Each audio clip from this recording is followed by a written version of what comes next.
ప్రభుం ప్రాణనాథం విభుం విశ్వనాథం జగన్నాథనాథం సదానందభాజం భవద్భవ్యభూతేశ్వరం భూతనాథం శివం శంకరం శంభుమేశానమీడే గళేరుండమాలం తనౌ సర్పజాలం మహాకాలకాలం గణేశాదిపాలం జటాజూట గంగోత్తరంగైర్విశిష్యం శివం శంకరం శంభుమేశానమీడే ముదామాకరం మల్దనం మల్దయంతం మహామండలం భస్మభూషాధరంతం అనాదిం హ్యపారం మహామోహమారం. కొర్రపాటి వెంకట సుబ్బయ్య గారి సోదరి జరుబుల శేషమ్మ గారు, శేషమ్మ గారి భర్త కోటయ్య గారు, వీరి సంతానం వెంకయ్య గారు, వీరి ధర్మపత్ని భారతమ్మ గారు, రెండవ సంతానం నాగయ్య గారు, వీరి ధర్మపత్ని నాగేంద్రమ్మ గారు, మూడవ సంతానం సుబ్బమ్మ గారు, నాలుగవ సంతానం గోవిందమ్మ గారు, భర్త రాఘవులు గారు, ఐదవ సంతానం రంగయ్య గారు, వీరి ధర్మపత్ని అన్నపూర్ణమ్మ గారు. శేషమ్మ గారి మొదటి సంతానం వెంకయ్య గారు, వీరి పెద్ద చెల్లెలు సుబ్బమ్మ గారి కుమార్తె భారతమ్మ గారిని వివాహమాడినారు. రెండవ సంతానం నాగయ్య గారు, వీరి చిన్న చెల్లెలు గోవిందమ్మ గారి కుమార్తె నాగేంద్రమ్మ గారిని వివాహమాడారు.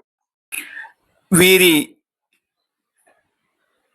స్వగ్రామం సంతరావూరు, ప్రకాశం జిల్లా. శేషమ్మ గారి తాలూకు కుటుంబం అమ్మ.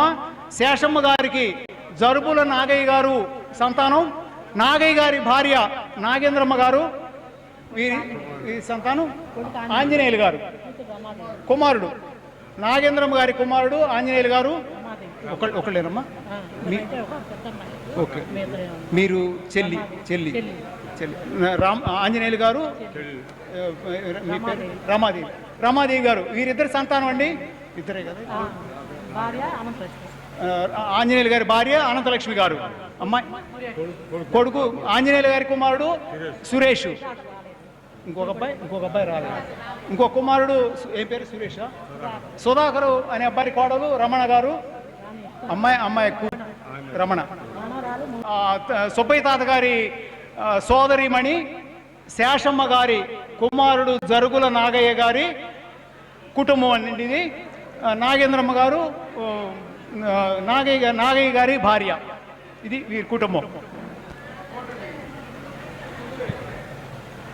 గారి మనవరాలు కూతురు, ఏ కూతురు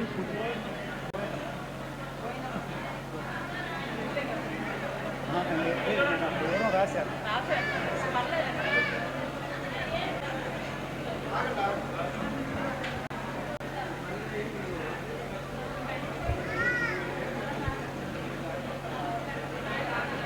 ముగ్గురులో శేషమ్మ గారికి ముగ్గురు కొడుకులు, ఇద్దరు కుమార్తెలు. చెల్లెలు కుమార్తెని చేసుకున్నారు నాగయ్య గారు. శేషమ్మ గారి మనవరాలు. అదే విశేషం. అక్క కూతురుని చేసుకుంటేనే గొప్ప విశేషం. ఇక్కడ చెల్లెల కూతురుని చేసుకున్నా అంటే ఆయన వివాహం కావడానికి కూడా 18 నుంచి 20 సంవత్సరాలు వెయిట్ చేసి ఉంటారు. అంత వయసు తేడా కూడా ఉంటుంది. వెనకటి రోజుల్లో వివాహాలు బంధాలు ఆ విధంగా జరిగాయి. Thank you.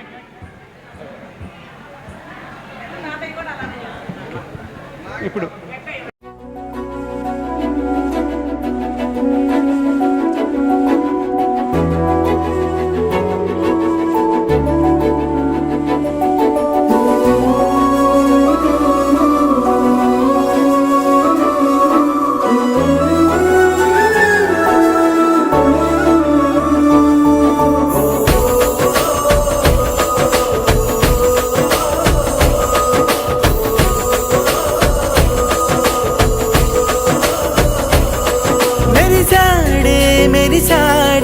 పసివాడై మెరిసాడే.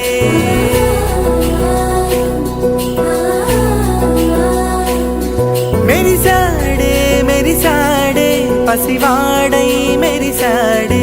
మురిసాడే మురిసాడే సరదాలో మునిగాడే.